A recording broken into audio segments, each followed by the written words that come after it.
I'm going to be honest. We're going to keep him anonymous. And the reason he is worried about his parents coming together after 20 some years for his wedding. It's understandable. It is understandable. We have microphones and lots of opinions. This is Free Therapy with the Ben Davis and Kelly K Show. All right, good morning. Good morning. Hey, well, first off, thank you for allowing us to contact you on this. It's kind of a wild story here. So go ahead and walk us through what you wrote us. Well, my parents really, they never really got along all that well. And when I was a baby, they had like a really bad divorce. It was it was not a good divorce. They were arguing over everything. Well, when I was about 3, my dad actually kidnapped me. Yeah. What? For about 3 months. He kidnapped you? Yeah.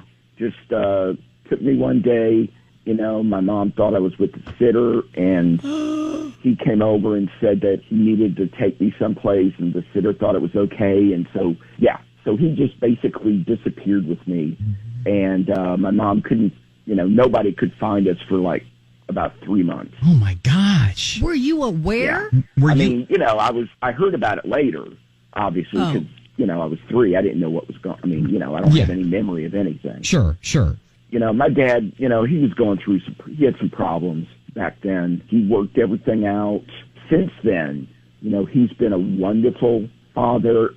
He and my mom still don't get along, but he's been really loving, and he's been so supportive of me. But, my mom obviously is not going to let it go ever. Oh, and, right. Yeah. Now I'm 30 and I'm about to get married. Okay. My mom still hates my dad to this day, and I don't blame her for that. Sure. I don't blame her for that at all. Right. But now, she expects, since she hates him, she wants me to hate him. Oh. And I don't want to be put in that position. Right. She still talks about this kidnapping. This happened like over 25 years ago. She still talks about it all the time, always brings it up, even with like friends of mine. I can kind of understand why, but you don't have any memory of it. It's kind of in the past. Everybody's fine now. You're kind of like, all right, let's move on. Yeah, and I want to tell her that, I understand how she feels, but I just want her to stop, taking it out on me and forcing me to want to hate him too. Right. When I don't hate him. So now I'm going to get married, and obviously I want both of them to be there. But, and they really don't communicate at all anymore. So now I'm really nervous because obviously this is going to be a big day for me, but now I got to deal with having both of them there. I'm really nervous about how that's going to go. Does that affect you at all, knowing that he kidnapped you? I know. I know that's rough, but it happened a long time ago. I don't remember any of it. The only dad I know is the one that I have now. He's a great dad. He's always been great for me. He's taken full responsibility for all that. And he admitted that at that time he was going, not just a marriage, but he was going through a lot of problems. He was an alcoholic. Yeah. He's been clean for about 25 years now. Okay. Oh, wow. Yeah, so you're worried about the drama at the wedding. Oh, yeah, exactly. Yeah. Well, we've got a bunch of people that are texting in. This is thank you for allowing us to talk to you about this, and hopefully, some people can steer you in a direction to how to communicate your wedding and your desires for your wedding to your parents who have so much animosity built up between them that it could be. So they don't ruin it. Weird and strange. Yeah. Yes. As Kelly says, so they don't ruin it.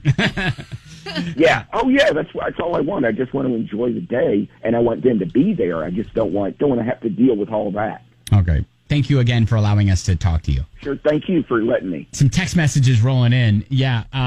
Lisa's like, hey, kids don't get to pick their parents. Mom picked the dad. If she hates him, that's fine. But when dealing with their son, she has to put it aside. And I think a lot of people are just like, your parents are grown-ups. They've got to be grown-ups about the whole situation and realize they're coming together for their son. Yeah, Brandy says he needs to put his foot down with his mom and make ground rules for the wedding and tell both of them if they can't be quiet on his personal day, then they don't need to come. And he needs to tell his mom that if she keeps acting the way that she does, keeps taking it out on him, then the tables are going to turn. She needs to seek some therapy and get over it. Texts and feedback at 502-571-997. Therapy is right out of a movie.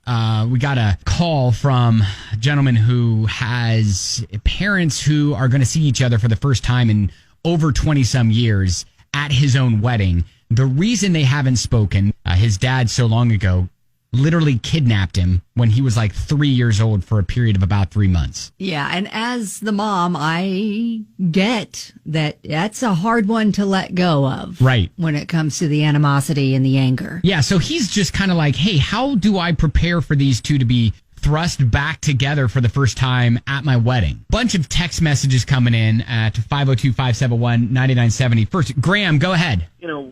And he said they've had very little, interaction. I just wonder if he's, I don't know if he's articulate enough to write a letter or how long it is before the wedding, but, trying to make some kind of peace with her might be the key component that's missing. So. Oh, yeah. Like maybe suggesting to the dad that he write a letter or make peace with the mom about what happened so long ago before the wedding. Yeah. Maybe that might help. A key. We got a text from Kathy. I have a similar situation. My son's getting married next year. He doesn't know if his dad is going to show up.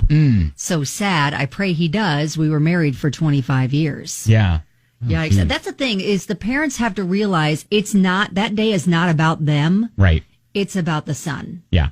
And they need to, again, be grown-ups, show up and support their son out of their love. They have the same kind of love for their son. They need to realize that in common, put their stuff aside. Yeah, for sure. I got to be honest, like my parents had a bad divorce and I had the same type of worry when I was getting married, bringing them together. And just the awkwardness of kind of seeing both of them together in the same space for the first time in, over however many years. It was, over 10. Trying to keep them separate. Did you have to try to keep them separate? I did. I separated them, especially on the, rehearsal dinner. I separated them, on the table, on the opposite ends of the table. I kept them separate, in the church and stuff like that. And, I honestly, it was kind of awkward just because you almost had to feel at your own wedding like you were keeping them more comfortable than really enjoying your own moment. So hopefully he can communicate that to his parents and they can move forward. So, yeah, if you want to continue commenting, you can. It's up on the Facebook page at Ben and Kelly Show. Thanks for listening to the Ben Davis and Kelly K Show podcast. Come back tomorrow for a brand new episode. Only from 99.7 DJX. Brand new episode.